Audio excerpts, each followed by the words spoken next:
I'd like to introduce you to rubble stone walling, and as you see rubble stone throughout the world, it's very particular in East Anglia because there's a shortage of building stone. So in East Anglia we use everything that comes to hand. Stones from the field, which you can see here, bricks that have been reused from a previous life.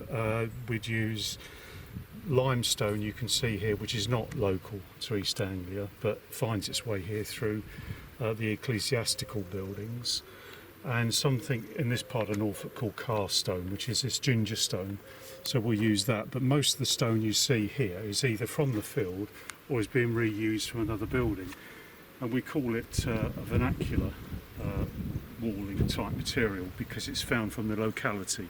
So vernacular means from the locality. You'll also see in here some bottles, which again are just found in the ground where people have pits, and they dig a pit, they just throw all the rubbish in it, and the things that survive are pottery and glass. So I've also included that because that's quite common to see. You might see other things like bones or wood, hardwood, chalk, just about anything that could be used as a masonry unit. You can also see the colours that we've looked at. So the colours here, you can see these more ruby coloured stone. You've got the ginger of the cast stone. You've got this iron oxide in the field flint here. You've got the blacker flints, which are really good to knap. They're better for napping. Others, such as these brown stones, can, because they've got an iron oxide in them, they can actually bruise and fracture. They just go like sugar when you get them. But they're okay once they're in the wall. So it's important to look at your colours as well, to get yellows, reds, browns, gingers, these sort of lemony colours. It all adds to the mix of the wall. I'd like to talk a little bit about information that can be built into the wall. Obviously this is vernacular masonry, and it's coming from this location. And it's very nice to be able to build a narrative into the wall. And what I did a couple of weekends ago is we had a craft weekend here with the children, and I got them to put coins in the wall. So just behind this, there's coins in there. You can see one just here.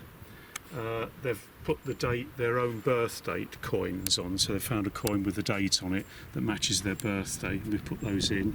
We've also put a Queen Elizabeth and a King Charles coin in on the front keystone. You can see this bottle here is a really interesting one. That was found in the ground. That says 6 to the gallon, and that's probably Georgian. So again, there's a bit of history there. This one here I put in this way out because there's actually a fingerprint on there. So when that brick was made, there's you can see it. If I just put my thumb there, you can see a thumbprint. So, you know, maybe 100, 200 years ago when that was made, somebody's left their thumbprint behind. You can see an old bottle here. This is called a Marmite, this shaped bottle, but in here was Bovril. It wasn't Marmite, it was actually Bovril in there, but the glass bottle itself is called a Marmite. We've got bricks here that have been fired a long time ago. I think they're 17th century bricks, these 18th, 17th, 18th century. They're quite old. It's nice to be able to do that. And also there's a stone, if I can think, oh, here we are. Just here, this flint here, a friend of mine gave it to me.